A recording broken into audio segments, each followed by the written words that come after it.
will all come here and do a break like this up here. Can stop that fire right here. If it's happened, alright, yeah, hope. Get a good luck. Yeah. It should be right. At least you're moving back better.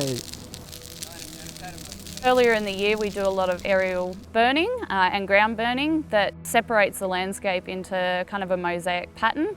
Later in the year you get your wildfires come through, and what we try and do at this time is try and minimise the size that those wildfires can get to. By going out and filling in the gaps, we kind of create those smaller paddocks.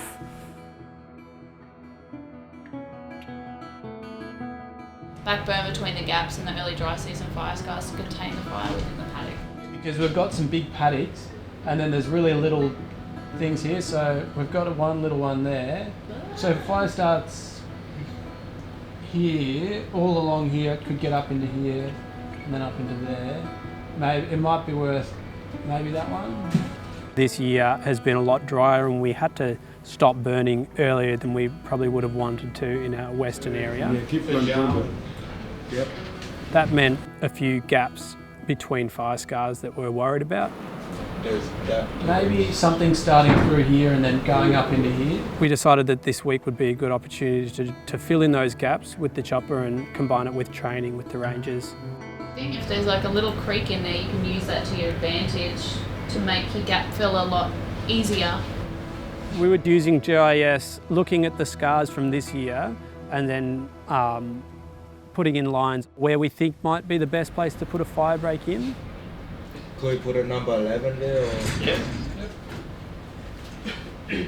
We create 2 fire breaks and we kind of put them in the shape of a number 11. So one line on one side and one line on the other side. And then we burn in between those 2 lines to create that break. So we use a back burn. Put a gap in there. Too many. We figured out where the best areas are to sort of target our efforts. And then we'll load that onto a tablet and then take that up in the chopper with us when we go out. So then when we get out and we start doing the work, we can see where the fire scars are and where we were planning. And maybe that'll change once we get out there based on whatever we see. But yeah, it gives you a good idea of what you need to do.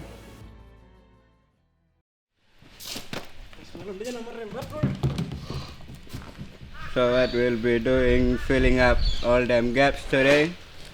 So yeah, we just had a little meeting and guys showed me what they did yesterday, putting up all them gaps. Got a lot of big paddock right there and we don't want to get late fire in there. So what we're going to do, we're going to just try and put a break so we won't worry about it when the fire starts in late season. So. This side, look, them petrol should be. The man let it normal one. It's really important for us to practice getting everything together. On the car, you've got blowers, chainsaw, fuel, drip torch. It's also important that stuff goes on the car and then you figure out what you need to take on the chopper, what you need to take on the car. Well, it's all about work, health and safety. You gotta know your safety bits and yeah, what to take, what not to take. Let the pilot know. It's a lot of job. It can take a long time to get stuff together, and then if you get out there and you don't have something, it can cause a lot of trouble. So it's really important for us to get on top of those things. Because when it comes crunch time at firefighting season, you can't be forgetting things like water or chainsaws and stuff like that. So it's just getting in that mindset earlier. Yeah. That these are the things to think about.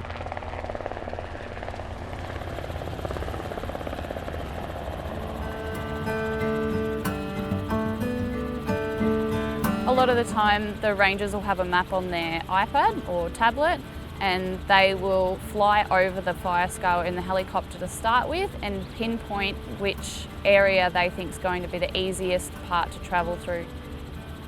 And then when they get down on the ground, they navigate to that point and then blow a line using leaf blowers.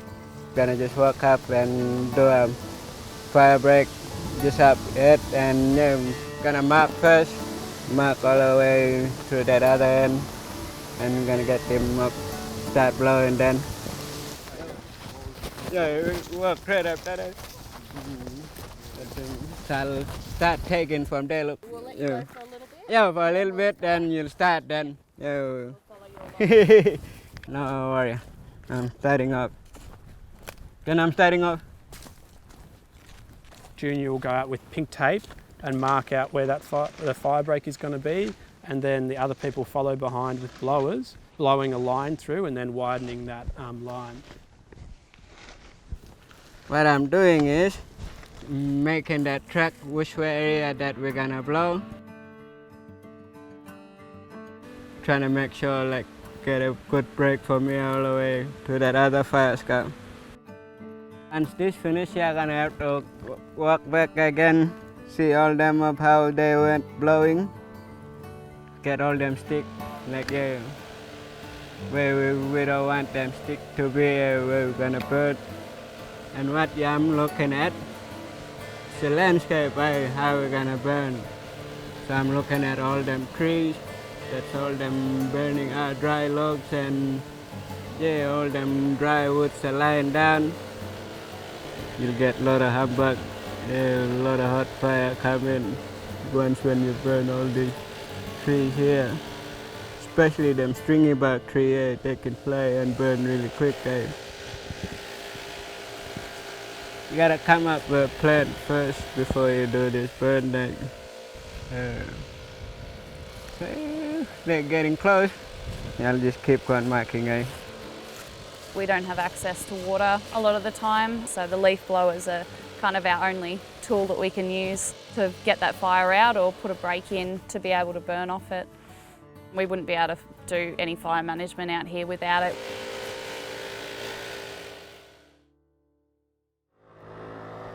A ranger ninja. So we use all this one just for our safety. I'm just making sure I've got all my safety gear. Once you feel like you've got a break that you're able to control a fire, you can start lighting off it. So now we're about to burn. We're just getting ready. Got that fire break done, all good. We just checked it and wide enough. So I'm probably gonna get Nikki to start up burning from that end all the way through. The key causes of late season wildfires are lightning, people lighting fires off the road and at fishing spots, and neighbours' fires coming in. You wanna start them up and ready, but I'm negative, but.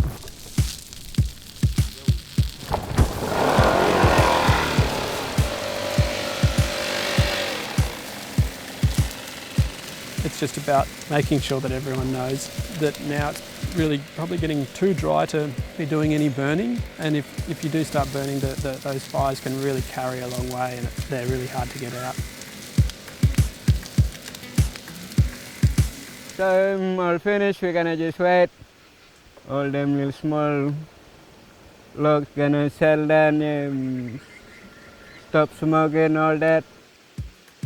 Something we learned through doing this gut filling exercise, that if you've started one little fire and there's no other fire around, it's probably pretty important to stay on that fire after you think that it's all out and make sure nothing happens. I hope we won't jump over. But yeah, we'll be all day, keep an eye on this line. Once when it's settled in, I'll head back then. But yeah, all good day, good burning.